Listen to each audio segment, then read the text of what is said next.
don't know why I haven't been filming this, but I've been working on the clam itself, the rusty clam, the K30.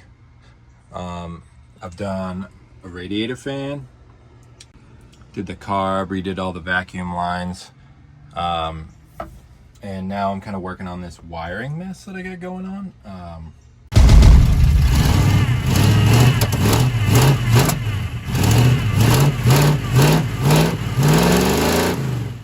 I've actually been working on it in the afternoons, which I haven't been able to do. I've just been either tired or getting home so late, and I'm working closer to home now and getting home earlier and just having a little bit, like an hour or two each day, to be able to come outside before I head inside and do dad things, make dinner, all that. So I've just been plugging away at it. I changed the headlights, and I'm working on changing the bulbs and the rest of the stuff, and getting it somewhat road ready. It's running, it's starting. I think I need another shim in the starter because I don't think it's coming back off of the flex wheel fully, and it's grinding for like a 10 seconds or so every time it starts up. It's not a huge deal,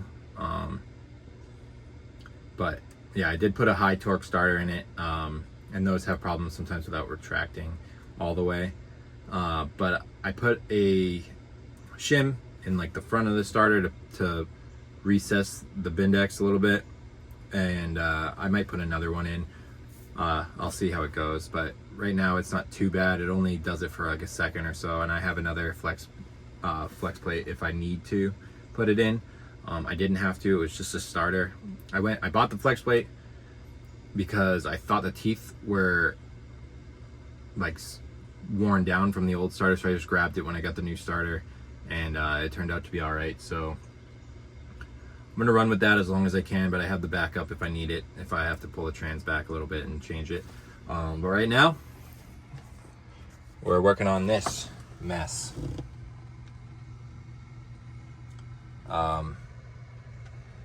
Yeah, we'll worry about that mess after.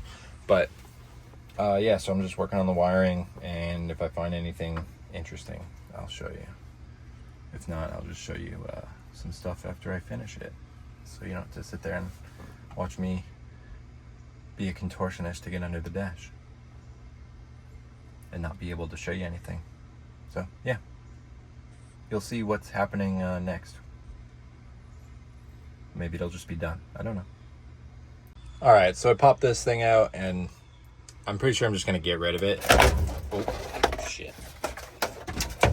Pretty sure I'm just gonna get rid of it and have to get some new gauges. I mean, the temp gauge is broken, the oil pressure gauge is broken, the speedometer says I'm going like 8 miles an hour right now.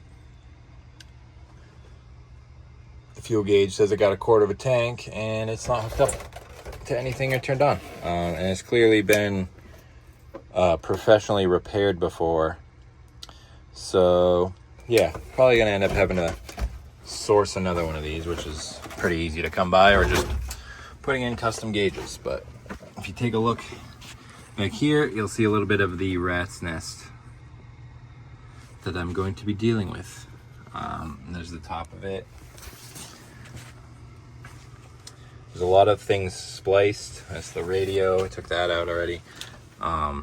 They had these gauges running down here, which only the temp sensor was hooked up, and the temp sensor is also not accurate.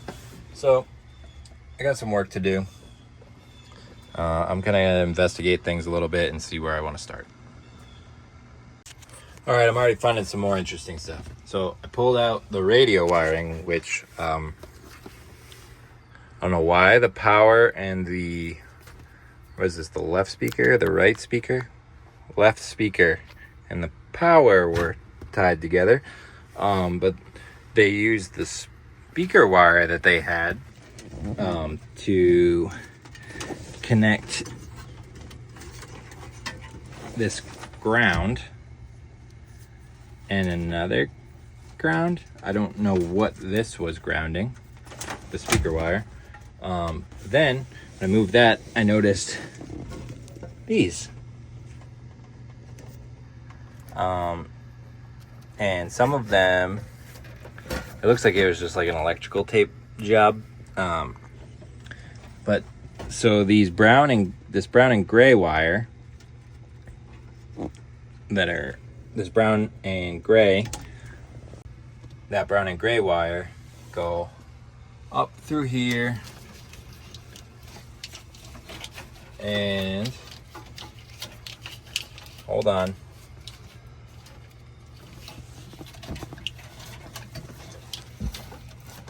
They come up from there through here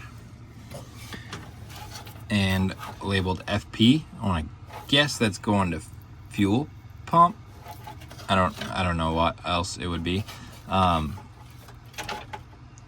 but I have to look that up, see where that's going. And then this other wire that is like run down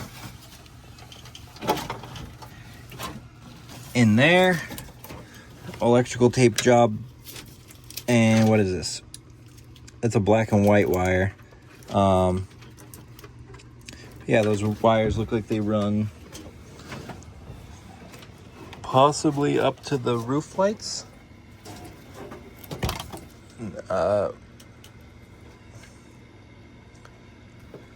Yeah, I don't know. I'm in deep here though. I'm in very deep. So yeah, I'm just gonna keep plugging away and maybe trace some things back and probably go inside in a few hours, or less than a few hours. Go inside in a bit and having not really accomplished anything. And that's okay. Anyway, back to work. All right, so back on another day with the clam, trying to get this thing road ready, and I cleaned up a lot of the inside wiring. I didn't record any of it because it was a long, tedious process, and you couldn't really get a good angle under the dash or of me working on it. It was raining through a bit of it, and I just kind of sat in here with the doors closed and worked through it. I did the whole front. Front's not really cleaned up. I'm just trying to figure out all the lighting and everything. Got some new switches coming in. Headlight switch because the plastic's cracked on it, and I don't think it's working right. And right now I'm working on figuring out why the AC and heat won't fully switch over. I seem to have gotten the cable loosened up with some WD-40 last night, but I took off this, found a bunch of stuff in there, so pretty sure the doors are just getting blocked by crud. So I'm gonna take my vacuum to it, clean it out, and see if this thing will go all the way over. It's moving, but it's not going all the way. So we'll figure it out. All right, so I got the airbox heater core thing torn down. Gross. I'm gonna clean that up. The heater core seems to not be leaking because it dumped a bunch of coolant after I took it out. But every vacuum piece seems to be working pretty good, except for, I don't know if you can see that one down in there.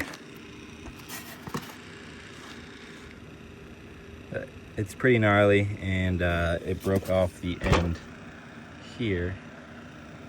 So I'm gonna try to replace that piece and get this thing cleaned up. All right, so I got the airbox all cleaned out and put back in. As you can see, I barely have a firewall. The AC doesn't work anyway, so that's just gonna be a fresh air intake. I got that back on, and that works. So this will go all the way over to cold. Hold on, we're slipping. It will go all the way over to cold and stay there, and all the way back to heat. That lever in there now functions as it should.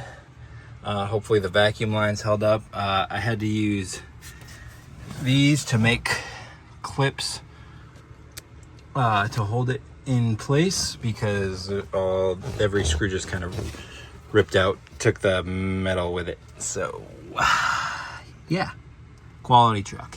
No inspections in New Hampshire starting next year. But I'm gonna work on some wiring gremlins now. Trying to figure out why the parking lights aren't coming on as they should. I got a new switch, things like that. So see what I can figure out on there. All right, so tracing the shitty wiring in the truck back here, we have some, I don't know, what is that? Cat 5 cable or something? I don't know. But there's a relay back here. I have no idea what they were doing. But now I gotta figure it out because I have no side markers or blinkers or anything. So time to start working on the shit show that is back here.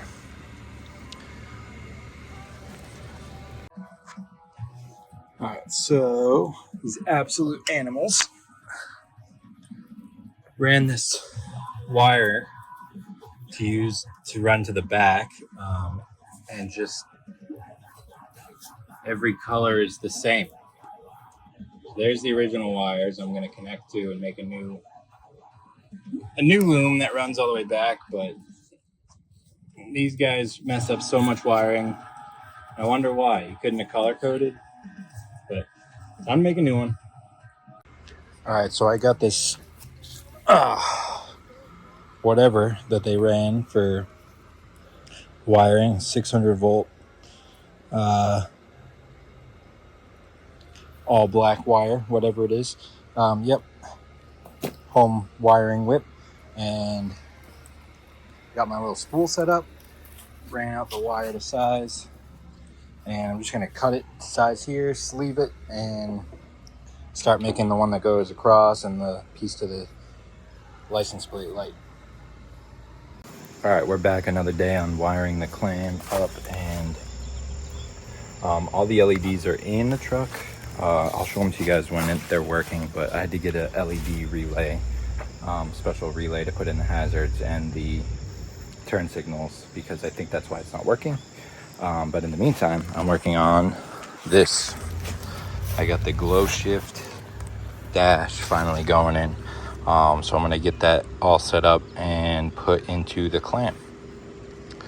All right, so it looks like a rat decomposed and melted in here. There's the nest.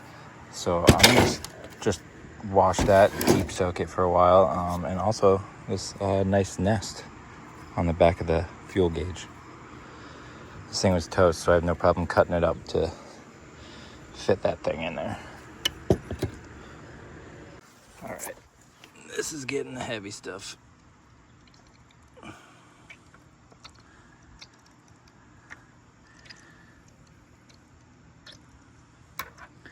All right, so one round of bleach didn't work on that thing, so I got it soaking again. While I'm doing that, I'm going to drill some holes and mount these up underneath the dash so that they're not sticking out. This had a single speaker cut out here. It didn't have the dual side speakers, so I'm gonna do two up there in the center. I'm gonna replace the door ones, and then I have mounts to put some in that corner there on each side, so get that done. I also have an amp to put in. I'm not doing that today. I'm just trying to get the head unit going and get this thing in. So while that's bleaching, get this done, run some speaker wire. I'll show you what I got going after. All right, got two speakers mounted there, and now let's work on the doors. Got the old speakers that they installed out. I got this beautiful hole. I'm gonna use this as the top of my hole and just make space for the 6 inches. Yep. All right, we got the door speakers done. So we have the door and the dash. Now I'm just gonna do the ones that mount behind the seat, and then wire them all into the new head unit. Looking pretty good.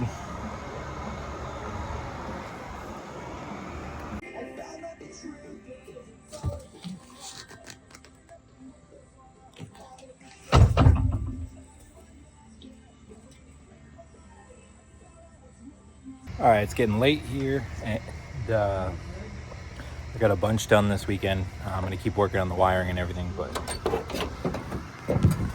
stereo wiring tucked. It's a little tight right there. We'll fix that. But yeah, most of that wiring's tucked. I got a seat cover on. I screwed the floor down a little bit. And yeah.